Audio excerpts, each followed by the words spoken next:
el fin o el final de la era presente. El final de la era presente es el tema de esta conferencia.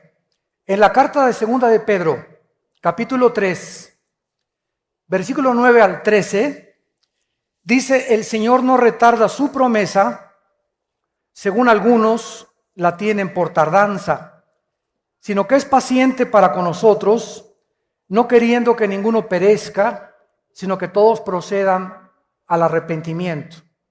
Pero el día del Señor vendrá como ladrón en la noche, en el cual los cielos pasarán con gran estruendo y los elementos ardiendo. Esta palabra elementos es átomos en el original griego.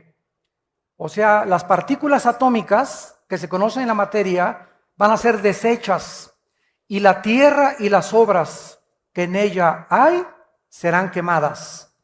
Puesto que todas estas cosas han de ser deshechas, ¿cómo no debéis vosotros andar en santa y piadosa manera de vivir, esperando y apresurándonos para la venida del día de Dios, en el cual los cielos, encendiéndose, serán deshechos, y los elementos, siendo quemados, se fundirán? Pero nosotros esperamos, según sus promesas, cielos y nueva tierra, nueva donde mora la justicia. Vamos en esta tarde a abarcar 3 temas, porque se habla mucho, ¿verdad?, que en el 2012 ya dimos una conferencia, se va a acabar el mundo. Otros que en el 2015 han salido libros que en el 2008 también iba a pasar algo tremendo. Y en medio de toda esta confusión vamos a ver lo que la Biblia nos enseña de cuándo comenzó la era presente bíblicamente que estamos viviendo, que se llama la época de la iglesia, cuándo va a terminar la época de la iglesia, cuándo va a ser el final del sistema mundial, o sea, de los gobiernos civiles, y cuándo va a ser el final de nuestro planeta natural. Vamos a comenzar con el fin de la era presente. La Biblia nos enseña que la raza humana entró en una nueva dimensión el día de Pentecostés, 30 años después de Jesucristo, aproximadamente. El Espíritu Santo en el Antiguo Testamento no había trabajado, operado, actuado como comenzó a trabajar después de que Cristo resucitó, porque el Espíritu Santo bajó gracias a que Cristo ascendió y Cristo pidió al Padre que nos mandara al Espíritu Santo. Así que la venida del Espíritu Santo a nosotros es la respuesta de una oración que Cristo hizo. Entonces, en Pentecostés el Espíritu Santo cayó sobre las personas creyentes para entrar a vivir dentro de ellas siempre hasta la resurrección de nuestros cuerpos. O sea, el Espíritu Santo no se te va a salir jamás si eres cristiano. Le puedes causar dolor, le puedes causar tristeza y lo puedes apagar. O sea, puedes reducir su influencia que Él tiene dentro de ti con tu vida de pecado, o de amargura, o de falta de perdón. Pero Él no se puede salir de nosotros, de acuerdo a Efesios 1, 13 y 14. Estamos sellados hasta el día del rescate o de la redención de nuestros cuerpos. En el Antiguo Testamento el Espíritu Santo venía sobre Sansón, y cuando sentía el Espíritu Santo Sansón se podía enfrentar a 1000 filisteos. A un león le podía abrir las mandíbulas como si fuera un cabrito, y era dotado de una fuerza sobrenatural. El Espíritu Santo se iba, Sansón no podía ni ganarle vencidas a nadie. Cuando venía sobre el Espíritu Santo sobre David, comenzaba David a escribir el Salmo 22. Dios mío, ¿por qué me han desamparado? Sobre mi ropa echaron suertes, mi corazón ha sido deshecho como la cera. David comienza a escribir los salmos proféticamente sin que él supiera que estaba escribiendo algo que vendría 1000 años después, siendo inspirado por el Espíritu Santo. Cuando los profetas escribían inspirados por el Espíritu Santo, y el Espíritu Santo se iba de ellos y bajaba, subía y bajaba, no estaba permanentemente en la tierra. En Pentecostés el Espíritu Santo cayó sobre los creyentes Y desde ese día hasta nuestros días, el Espíritu Santo mora dentro de cada creyente y se le llama la unción. No hay tal cosa como una unción de prosperidad. O como dicen en muchos lugares, voy a ir con un hermano para que me dé una doble unción. Eso lo ves en la Biblia del Mormón. Eso lo encuentras en la revista Duda. O tal vez en el Evangelio de Juan Diego. ¿Dónde está en la Biblia una doble unción? Cuando somos ungidos una sola vez. Dice Romanos 8, y el que no tiene el Espíritu de Cristo no es de Él.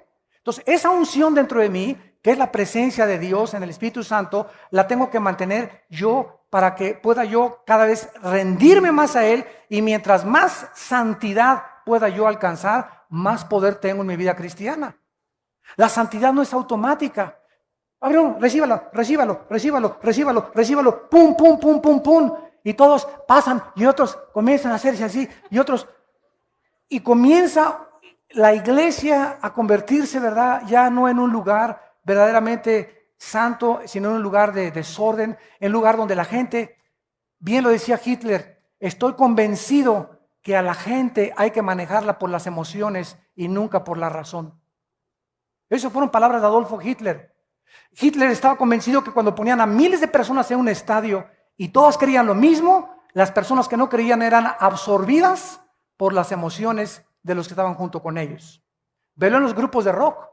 Ve un conjunto de rock de los Rolling Stones o de Michael Jackson. ¡Ah! Y si tú no eres fan de Michael Jackson o de ellos, ¿verdad? Te contagia y te absorbe y te jala la misma corriente que está gobernando a todos los que están ahí. No usan la razón, chillándole. Si pudiera Ricky Martin aventarse, lo encuerarían ahí, ¿verdad? O a los cantantes de rock, porque se vuelven locas las mujeres, y hay hombres que también lo hacen, porque ya no hay razón, ya no piensan, sus emociones los controlan totalmente, porque Hitler tenía razón, el hombre es manejado por las emociones y no por la razón. Por eso triunfaron sus conferencias de él, porque metía en una ola de emocionalismo a la gente, que la gente acababa rindiéndose y creyendo que el Tercer Reich conquistaría el mundo entero. Entonces, esto es lo que está pasando en muchas iglesias cristianas, porque el diablo lo sabe. Entonces, cuando caemos en el emocionalismo, las emociones no son malas, no me malentiendan, pero cuando caemos en un emocionalismo antibíblico, es cuando comenzamos a equivocarnos del camino, porque esto no es de Dios. Entonces, esta unción, ¿verdad?, que es el Espíritu Santo, comenzó en el día de Pentecostés. Vayamos a Hechos capítulo 2 y veamos que de acuerdo al apóstol Pedro, los últimos días que tanto se habla, comenzaron desde Pentecostés hasta nuestros días. Repito, los últimos días, la última economía de Dios, la última dispensación de Dios para el mundo ha sido desde hace 2000 años a nuestros días. Estamos viviendo los últimos días. Dice Hechos capítulo 2, versículo 14. Entonces Pedro poniéndose en pie, alzó la voz y les dijo: los que habitáis en Jerusalén, esto sea notorio y oigan mis palabras. Versículo 17. Y en los últimos días, en los postreros días, dice Dios, derramaré mi espíritu sobre toda carne. Vuestros hijos y vuestras hijas profetizarán, vuestros jóvenes verán visiones, vuestros ancianos soñarán sueños, sobre mis siervos y mis siervas derramaré mi espíritu y profetizarán. Eso significa que ahora el Espíritu Santo vendría no solamente sobre los judíos, sino también sobre los gentiles. Eso significa sobre toda carne. Ya no había judío, ni griego, ni gentil para Dios. Todo mundo que creyera en el nombre de Jesús era fundido, era amalgamado, identificado con el cuerpo de Jesucristo. Si tú tienes al Espíritu Santo, no me importa que te llames bautista, o presbiteriano, o nazareno, o que vengas de Villanueva para el Mundo, o de Amistad Cristiana, o de Calacuaya, tú eres mi hermano si tú tienes al Espíritu Santo. Los títulos de las iglesias nosotros se los hemos puesto, pero lo que nos hace cristianos es el Espíritu Santo. Muy bien. Dice también la Biblia que no solamente en ese día se convirtieron 3000 almas, sino que todos fueron llenos del Espíritu Santo. En Hebreos capítulo 1, versículo 2, se repite la misma verdad. En los postreros días, o sea, en los últimos días, Dios nos ha hablado por el Hijo. De Pentecostés hasta nuestros días, la última palabra de Dios para nosotros es Jesucristo. Antes de Jesucristo, Dios, dice el versículo 1, habiendo hablado muchas veces por sueños, por visiones, por apariciones, otros oyeron la voz audible de Dios. Así habló Dios en el Antiguo Testamento. De Pentecostés a nuestros días, Cristo ha traído la última palabra a nosotros. La revelación de Dios, síganme con mucho cuidado, la revelación de Dios ya está completa. Esto se llama la Biblia. La Biblia es la revelación de Dios. Ya no hay más revelaciones, porque la Biblia está completa. Apocalipsis 22, el que le agregue a esta revelación o el que le quite a esta revelación, dice la Biblia, las maldiciones de este libro vendrán sobre su persona. Ahora nosotros no tenemos revelaciones, tenemos iluminación. Ahora necesitamos ser iluminados para poder entender lo que ya está revelado. Ten cuidado cuando alguien diga, tengo una nueva revelación. O el Espíritu Santo me reveló. Tal vez muchos por ignorancia. La palabra es me iluminó. La revelación ya está completa. Ya no hay más revelaciones de Dios. Ya está, lo que Dios tenía que decirnos está en este libro. Ya no hay nada más que Dios nos tenga que decir más que lo que está en este libro. Y el que quiera oír a Dios fuera de la Biblia va a ser engañado. Por eso oyen que profecías, que visiones, que sueños, etcétera, etcétera. Si algo tú oyes fuera de Dios que no está de acuerdo con la palabra de Dios, no es de Dios. La Biblia es la balanza, la Biblia es el termómetro, la Biblia es el barómetro, la Biblia es todo lo que pesa y lo que puede decirnos qué es la verdad, a la ley y al testimonio. Si no está aquí, no les ha amanecido. Este Espíritu Santo entonces cae en los últimos días y dice en Hebreos, igual que en los postreros tiempos, Cristo habló a nosotros y nos ha hablado a través de su palabra. Y finalmente, en Primera de Pedro, capítulo 1, versículo 5, el apóstol Pedro nos dice la misma verdad. Primera de Pedro 1:5. Somos guardados por el poder de Dios para alcanzar la salvación que está preparada para ser manifestada en el tiempo postrero, en lo cual nos alegramos ahora con diversas pruebas, para que, probada nuestra fe, mucho más preciosa que el oro, sea hallada en alabanza, gloria y honra cuando sea manifestado Jesucristo. Versículo 20. Ya destinado desde antes de la fundación del mundo, pero manifestado en los últimos días.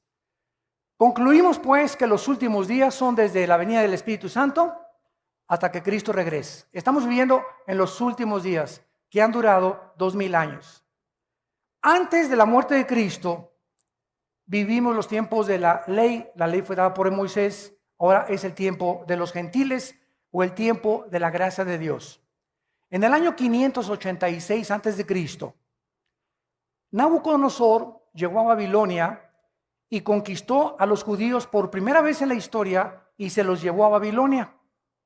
Y desde ese año hasta nuestros días se llama el tiempo de los gentiles, que está atravesando el tiempo de nosotros, los últimos tiempos, porque hasta que Cristo regrese, los judíos no van a tener gobierno, no van a tener adoración, no van a reconocer al Mesías. Cristo le llamó en Lucas 21:24 el tiempo de los gentiles. Y nuestra época va a terminar ¿cuándo? ¿Cuándo se acaba la iglesia? Cuando seamos arrebatados. Primera de Tesalonicenses 4:13-17. Cuando Cristo venga en el aire y seamos nosotros sacados de nuestro cuerpo, vamos a ser transformados en fracciones de segundo, nos vamos a reunir con Él en el aire y nos vamos a ir con Él al cielo, a las bodas del Cordero, y vamos al tribunal de Cristo para ser recompensados, mientras en la tierra va a atravesar la gran tribulación, la ira de Dios. Hasta que la iglesia esté en el mundo, el Espíritu Santo operará como está operando ahorita. Cuando la iglesia sea sacada del mundo, el Espíritu Santo claro que va a seguir en el mundo porque Él es omnipresente, pero va a actuar solamente sobre 144,000 judíos que van a ganar a otras personas también para Cristo o para el Evangelio de Dios, y los que se conviertan en la tribulación van a ser guiados también por el Espíritu de Dios. Pero la iglesia desaparece totalmente en el tiempo de la gran tribulación. Cuando termina la gran tribulación, terminan los sistemas mundiales. Todas las sociedades del mundo, desde Adán hasta nuestros días, han intentado, operado, experimentado con diversos gobiernos. Llámese nacionalsocialismo de los nazis, comunismo, socialismo, democracia, etcétera, etcétera. Los seres humanos han intentado gobernar a los seres humanos. Y todos los sistemas humanos han sido caracterizados por la injusticia, la ambición, la avaricia, las guerras y la violencia. Todos han sido corrompidos y todos han tratado de explotar a los demás. Si tú criticas a tu gobierno, que tu gobierno te explota, ustedes que lo ven por la televisión, no te critiques a tu gobierno porque tú explotas a tu esposo. Si tú a tu esposa no le das un día de descanso y no la tratas como una reina, la estás explotando. Si a tu esposa la usas solamente para tener relaciones sexuales, la estás explotando porque es un objeto para ti, para poder satisfacerte y para que te haga los chilaquiles y los huevos con chorizo en la mañana. Si tú a tus hijos no los recompensas y no los ayudas, lo estás explotando. Si tú tienes un negocio y a tus empleados no les das el salario que dice la ley y trabajan 10 horas sin que les pagues tiempo extra, los estás explotando. Esta es la naturaleza humana. Buscamos siempre a los demás para poder enriquecernos nosotros. Y cuando eso sucede es cuando se corrompe la sociedad. Cuando comenzamos a echar a perder absolutamente todo. Dice en Santiago capítulo 4, versículo 1 y 2. Santiago capítulo 4, versículo 1 y 2. Esta verdad.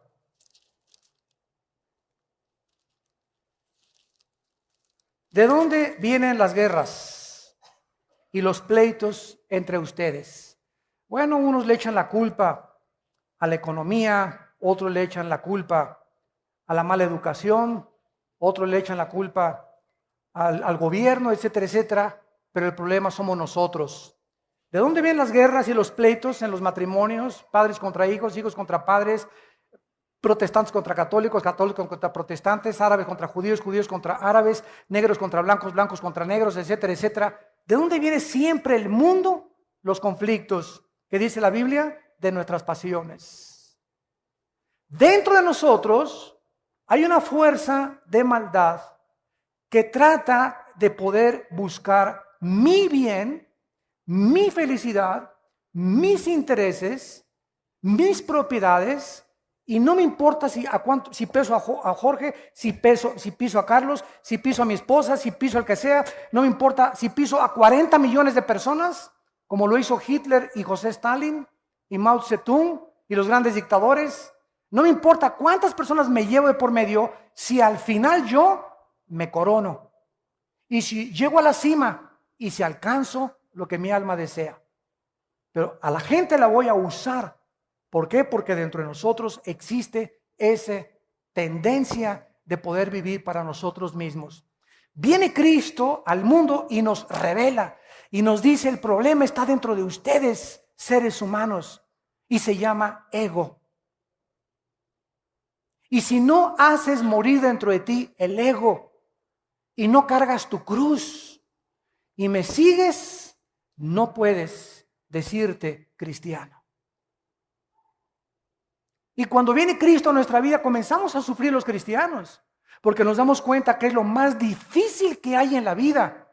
morir a nuestro ego, sufrir injusticias y amar a los que nos persiguen, bendecir a nuestros enemigos y poder ser misericordiosos y compasivos con la gente y no vengarnos por nosotros mismos.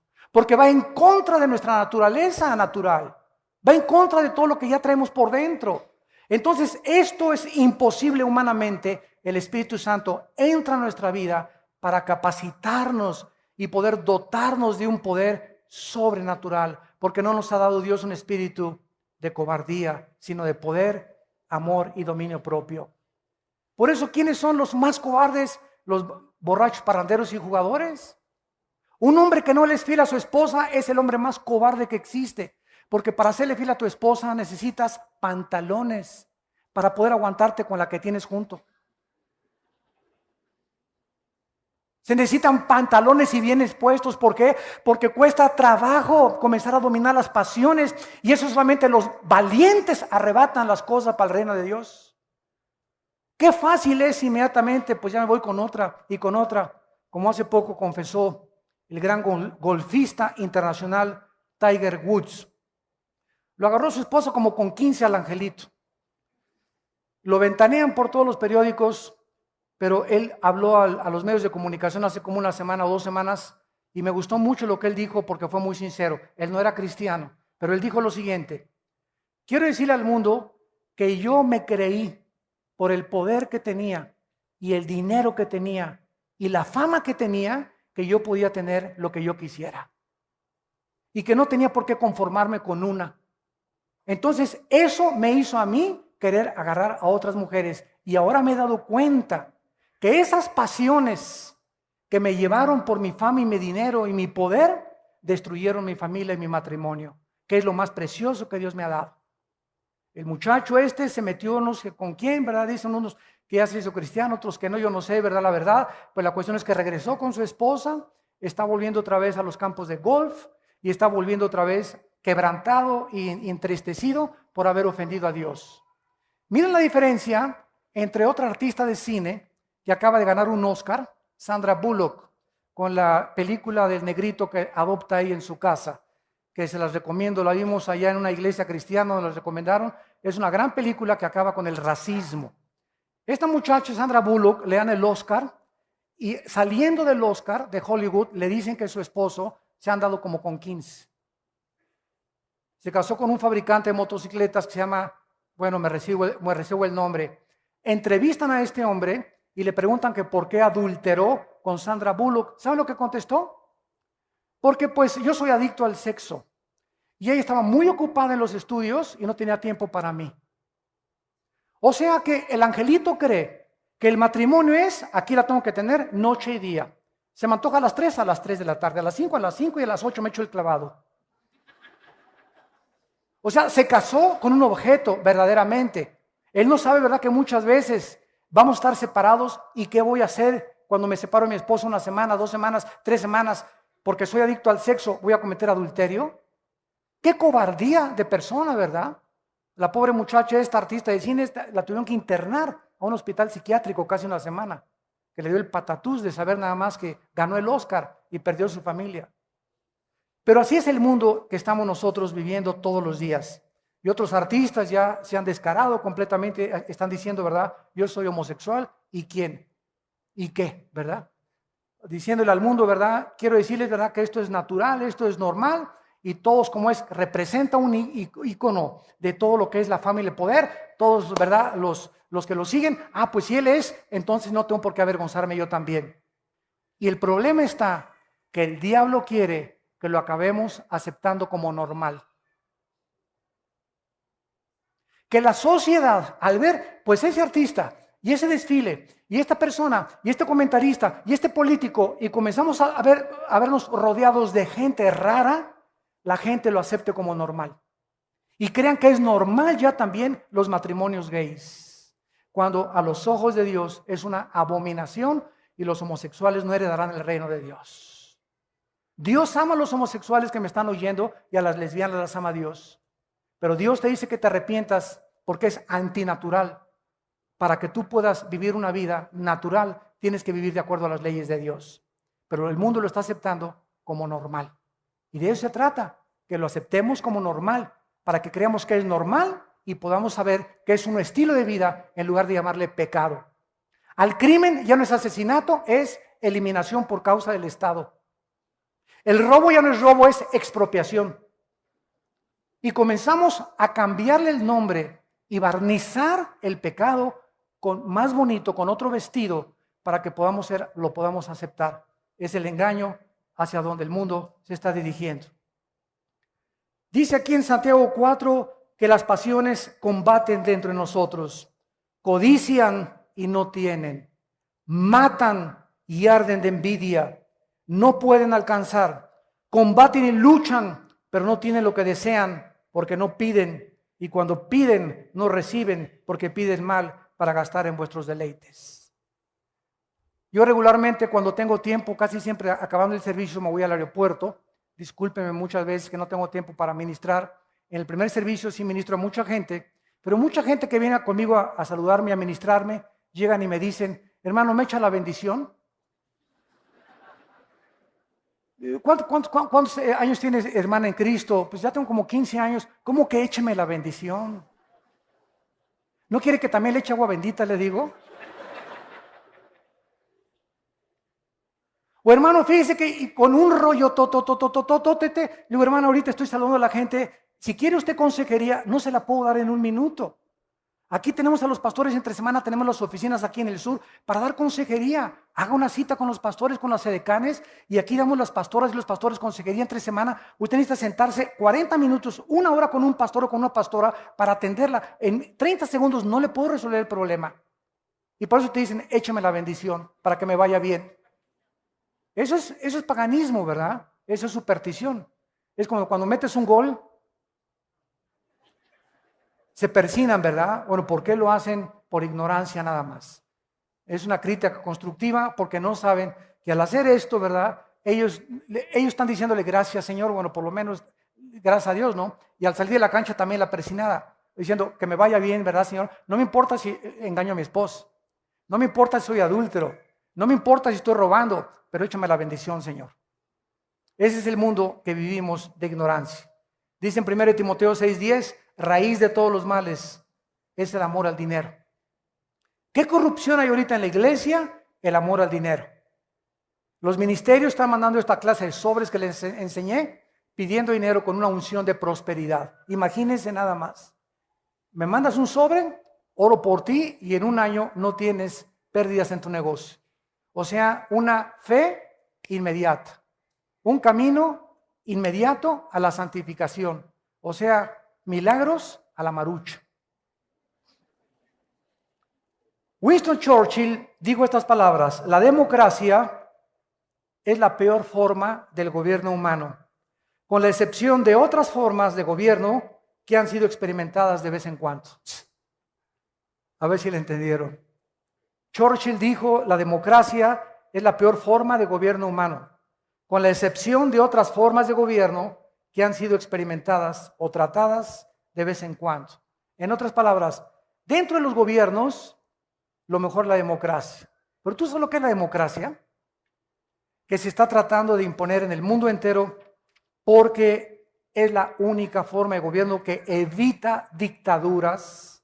Es la única razón por la cual se apela a la democracia. Pero ¿sabes qué es la democracia? El gobierno del pueblo.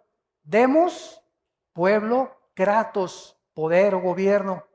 Democracia significa que el pueblo gobierna, no yo el presidente. Ustedes gobiernan. Y si a ustedes les gusta la homosexualidad, nosotros la legislamos. Si ustedes van a favor de que se hace un censo, que se legalicen las drogas, los legisladores legislamos porque el pueblo hay que darle lo que el pueblo quiere. ¿Ustedes creen que eso es gobierno? Imagínense en las iglesias, que haya democracia en las iglesias. Pues votamos que ese pastor no nos gusta. Sáquenlo. O nos aburre. O que hay iglesias, yo conozco, que votan para ver qué pastor ponen. Se llaman nicolaitas. Iglesias gobernadas por el pueblo y no por un grupo de líderes. Y en la iglesia no hay democracia, hay teocracia. Es el gobierno de Dios. Las iglesias donde 2 o 3 familias, porque pusieron el techo Y la familia Pérez puso la pintura. Y la familia Díaz le regaló al pastor el terreno. Entonces ahí se sienta la familia Díaz y el pastor habla contra el adulterio. A ver, venga para acá, don Filemón. A mí no me gusta hoy que predicó, ¿verdad? Bájele 3 rayitas, ¿eh? Acuérdense que yo le di el terreno, ¿verdad? Créanmelo que está pasando en muchas iglesias, donde familias gobiernan al pastor por los diezmos.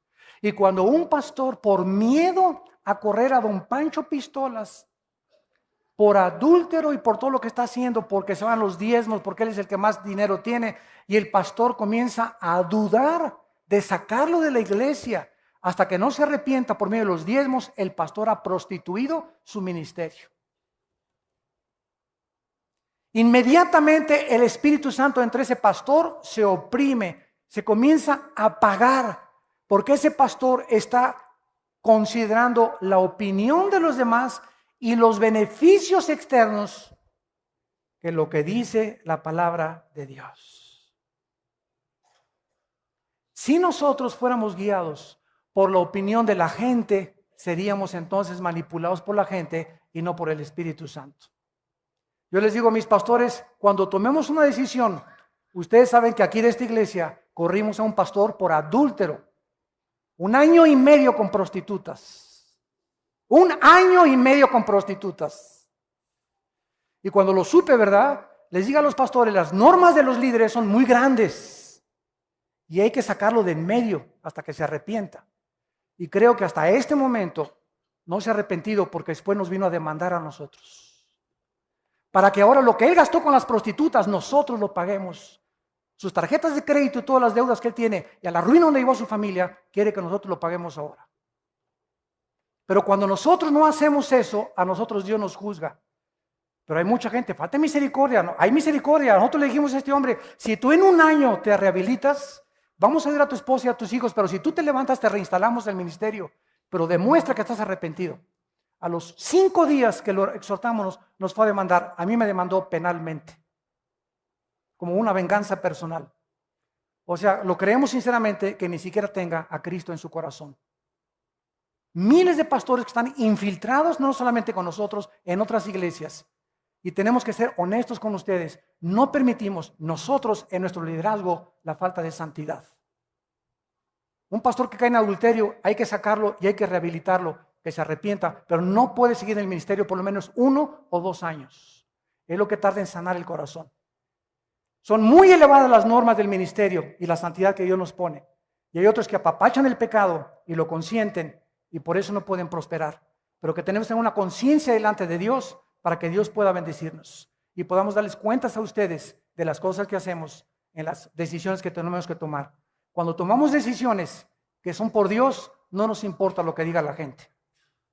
Mientras sepamos que es Dios y la Biblia la que nos apoyan, no tengamos los líderes temor de las opiniones de la gente, porque siempre habrá gente que hable mal de nosotros, que nos juzgue, que nos malinterprete, que nos critique, pero nosotros sabemos que este libro es nuestra guía y tenemos la conciencia limpia delante de Dios.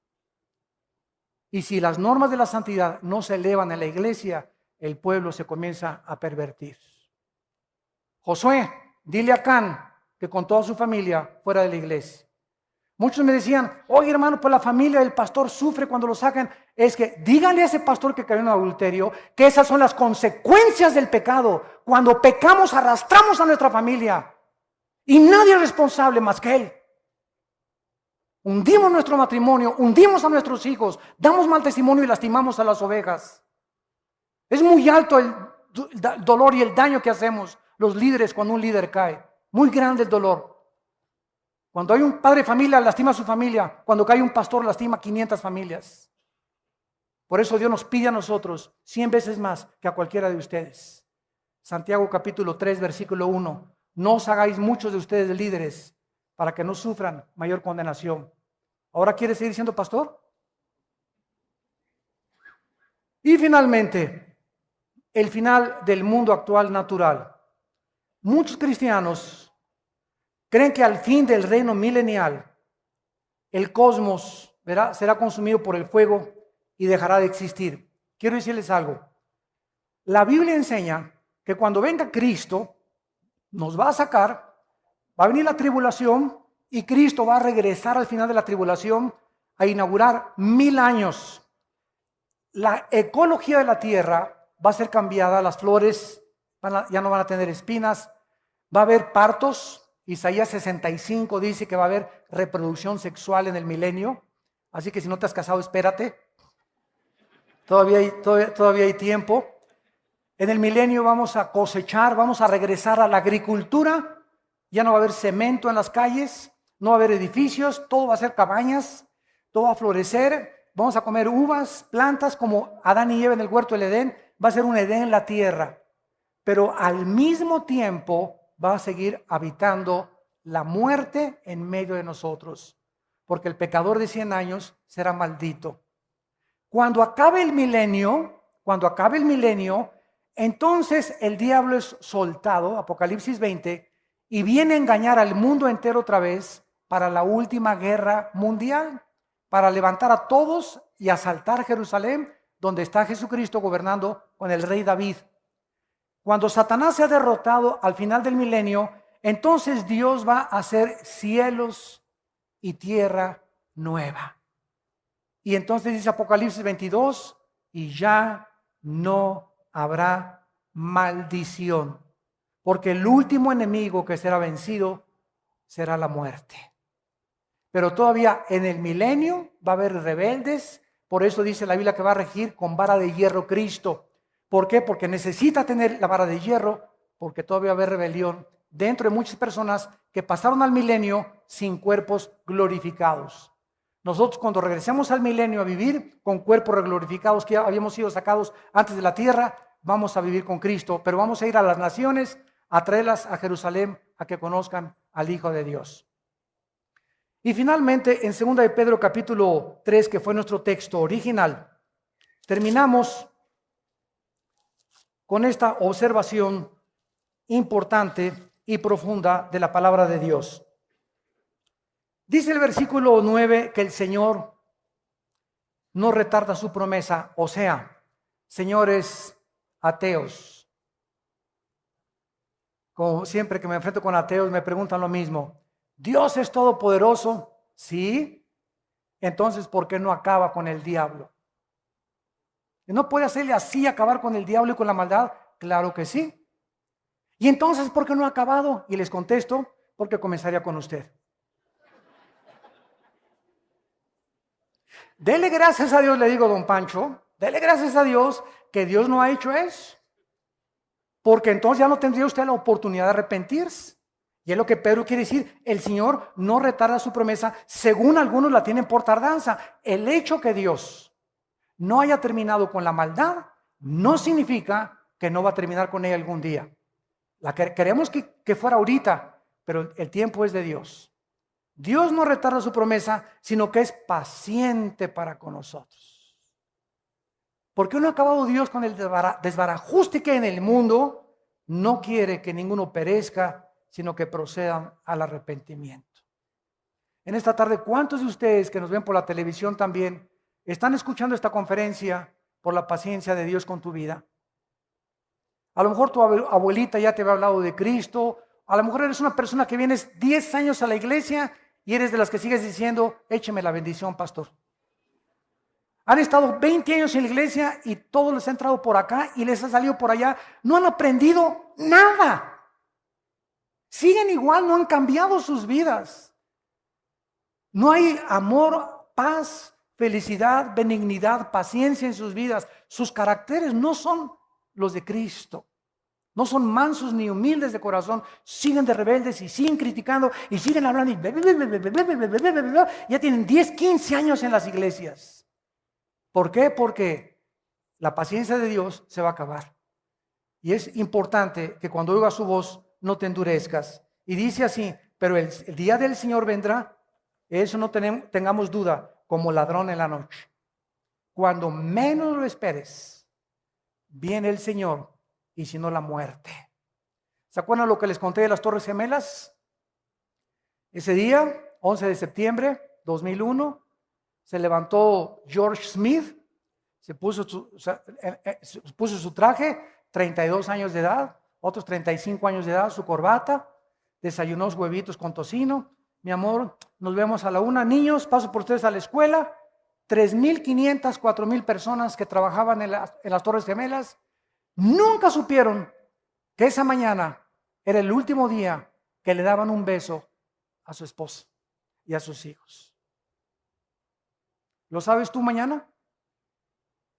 ¿Creen ustedes todos que tenemos toda la vida para hacer lo que querramos? ¿Cuántos de ustedes que me escuchan es la última vez hoy que Dios les ha hablado? Porque tal vez muchos no se van a arrepentir ya nunca. No es que no puedan creer, es que se han decidido a no creer. ¿Cuántos en el avión que iba el presidente de Polonia? 90 políticos en un avión del gobierno, supervisado por los mejores médicos, mecánicos europeos. Se va a tierra con 90 pasajeros políticos, incluyendo al presidente de Polonia. ¿Cuántas personas que quisieran estar en sus hogares de repente están en el aeropuerto de Londres ahorita? Tienen una semana que no hay aviones, no hay transportación en Europa a ningún lado. ¿Se imaginan lo que está en un aeropuerto una semana sin dinero? Durmiendo en el suelo con la maleta como cojín. Y tú que tienes tu cama king size todos los días y tu queen size. ¿Cuándo nos podemos imaginar que nuestra situación puede cambiar así? De la noche a la mañana. Dios te puede llevar de la prosperidad a la miseria. En cualquier momento Dios te quita la salud. En cualquier momento Dios te quita los hijos que tienes, el matrimonio que tienes. En cualquier momento las circunstancias pueden cambiar con un terremoto, no, con cualquier cosa. En cualquier momento, en segundos, nuestra vida puede ser transformada. En cualquier momento te pueden decir, usted tiene cáncer terminal. Y de repente tu vida desde ese momento cambia para siempre, porque ahora sabes que tienes tu vida contada. Por eso cuando oigas su voz no te endurezcas. Abre tu corazón al Espíritu Santo. No estamos en Reino Aventura ni en Disneylandia, es un mundo ocupado por el pecado y por la maldad que necesitamos ser fieles hasta la muerte. Necesitamos luchar y contender por la verdad, por la santidad, por la justicia, por la verdad. Pronto viene la persecución en el mundo contra nosotros. Démosle gracias ahorita que les anuncié en la mañana que ya vamos a estar en el Auditorio Nacional dando conferencias. Y el gobierno nos ha abierto las puertas para aquí, estar en el Auditorio Nacional, en el Estadio Azteca. Ya se nos abrieron las puertas. El gobierno está dando cuenta que nosotros, después de 32 años de ministerio, pueden confiar en nosotros.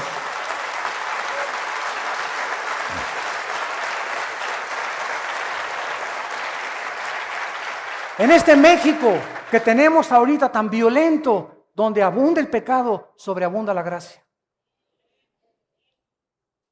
Mientras más maldad vemos alrededor, Dios nos da más gracia para poder resistir. Por eso es tiempo de vivir pegados a este santo libro, ¿verdad? Día y noche, guardarlo, memorizarlo, meditarlo, reflexionarlo, leerlo, estudiarlo, investigarlo. Este libro de verdad que contiene la fuerza necesaria para sostenernos y llegar al final sin tener en qué avergonzarnos. Dice 2 de Pedro, el Señor no retarda su promesa, ha sido paciente contigo, conmigo y con todos los seres humanos, pero ya viene el día como ladrón. Cuando menos lo pensemos, el Señor viene y el mundo será hundido. Si ahorita crees que está sufriendo el mundo, no te imaginas en la gran tribulación. Puesto que todas estas cosas han de ser deshechas, considerando que si no viene Cristo mañana, tú puedes morir mañana, o yo puedo morir mañana, o tú la semana que entra, considerando que tenemos todos que morir, ¿cómo no debemos andar en santa y piadosa manera de vivir? Que te levantes cada mañana y digas, Señor, yo no sé si este es el último día, pero te alabo y te adoro. Dame oportunidad de hablar de ti. Señor, límpiame. Padre Santo, se me está acabando el amor por mi esposa. Dame amor por mi esposa, Padre, porque yo es una responsabilidad. Mis emociones las voy a crucificar. Yo voy a amarla y voy a hacer lo posible por que tú me des ese amor sobrenatural, o por mi esposo, o por mis hijos, etcétera, etcétera. Aléjame de la pornografía, Señor. Quítame esas amistades. Si no nos sinceramos delante de Dios y no le contamos a Dios lo que somos porque Él lo sabe, de todas maneras, Dios no te puede ayudar. No vengas con el pastor, pastor, écheme la bendición. Yo no soy Dios. Yo te puedo decir, hermana, mire, lea esto es lo que dice, pero el que te cambia es Dios.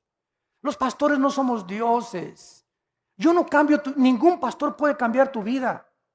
Ni el papa, ni el arzobispo, ni el monseñor, ni el pastor, ni pare de sufrir, ni nadie.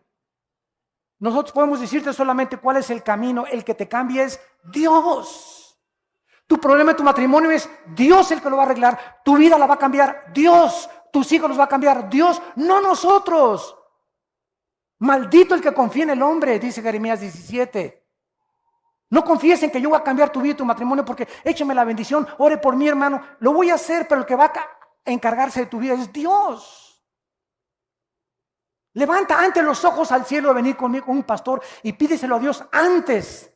Y llórale a Dios, no le llores al pastor, llórale a Dios. Derrama tu alma delante de Dios, no dice delante de los pastores. Para que tú puedas entender que tu relación es con Dios. No solamente les decimos, esta es la Biblia, esto dice Dios, este es el camino. Pero ¿quién va a cambiar tu vida? Dios. Esperando y apresurándonos para la venida del día de Dios, en el cual los cielos encendiéndose serán deshechos, los elementos siendo quemados se fundirán. ¿Cómo terminará? La tierra, la creación original, terminó con un diluvio. Después vino la recreación, Génesis 1, del 3 en adelante, y el mundo ecológico terminó con el diluvio de Noé. De Noé a nuestros días, los cielos y la tierra permanecen iguales. La edad del hombre ha disminuido porque la capa de atmósfera que rodeaba la tierra como un invernadero, cuando vino el diluvio, se terminó. El efecto invernadero, y ahora vivimos 70, 80, 90 años, los más robustos. Pero cuando Cristo regrese, todo esto que vemos va a ser terminado. Y mientras Él viene, nosotros debemos de vivir una vida de santidad. Porque sin santidad, nadie verá a Dios. ¿Estás tú preparado para encontrarte con Dios hoy en la noche? ¿Dentro de una hora? ¿Mañana? La semana que entra, que venga por ti tal vez, a través de la muerte, de una embolia, un ataque al corazón, una bala perdida. Niños que están siendo muertos de 4, 5, 6 años de edad, de 12 años de edad. En Acapulco acaban de matar a un niño chiquito, fuego cruzado, entre guerra de maleantes. ¿Quién tiene la vida segura? Nadie. Porque estás joven no significa que vas a vivir siempre. Y porque estás viejo no significa que no tienes tiempo de arrepentirte. Vengan a la cruz hoy. Arrepiéntanse de sus pecados. Tomen en serio a Dios, vivan para Él con todo su corazón y dedícale la corta vida que tienes a aquel que dio su vida por ti en una cruz. Oremos. Gracias, Señor, por tu palabra. Gracias, Señor, porque estamos viviendo los últimos días desde que tú viniste al mundo y estos últimos días están por terminarse. Cuando veáis todas estas cosas, guerras y rumores de guerras, pestes, terremotos en diferentes lugares, las gentes alarmadas por la expectación del sonido del mar, los tsunamis, señales en los cielos. En 2012 se profetiza o se anuncia científicamente una alineación galáctica, que el sol emanará radiaciones que dañarán gravemente el planeta Tierra. Señor, todo a nuestro alrededor se está acabando, todo se está desgastando, todo es temporal, este mundo es pasajero. Tú nos quieres abrir los ojos para que veamos las cosas que no se ven, porque todo lo que vemos se va a acabar. Propiedades, dinero, lujos, vestidos, sexo, placer, todo esto va a terminar. Los cielos y la tierra pasarán, pero el que hace mi voluntad permanecerá para siempre. En esta tarde yo te pido que vengas a Cristo. Ustedes que nos ven por la televisión, entrégale tu vida a Dios en este momento. Hoy es tu oportunidad, no la desperdicies. Tú no tienes comprada tu vida. Dios te ha dado la capacidad de pensar y de entender que esta vida no lo es todo y que solo en Él vas a encontrar esa paz que estás buscando en otras cosas que no son Él. ¿Qué tengo que hacer para recibir a Cristo? Dile estas palabras ahí desde tu lugar. Señor, te pido perdón por mis pecados, porque he comprendido que la paga del pecado es la muerte. Te pido perdón, Señor, porque he entendido que me has llamado a la santidad y que tú no toleras el pecado. El pecado tiene que ser echado fuera para que yo pueda disfrutar de tus bendiciones. Gracias porque en la cruz Cristo tomó mis pecados sobre su vida, sobre su cuerpo, y a los 3 días se levantó de los muertos para prometerme que va a hacer lo mismo con mi vida.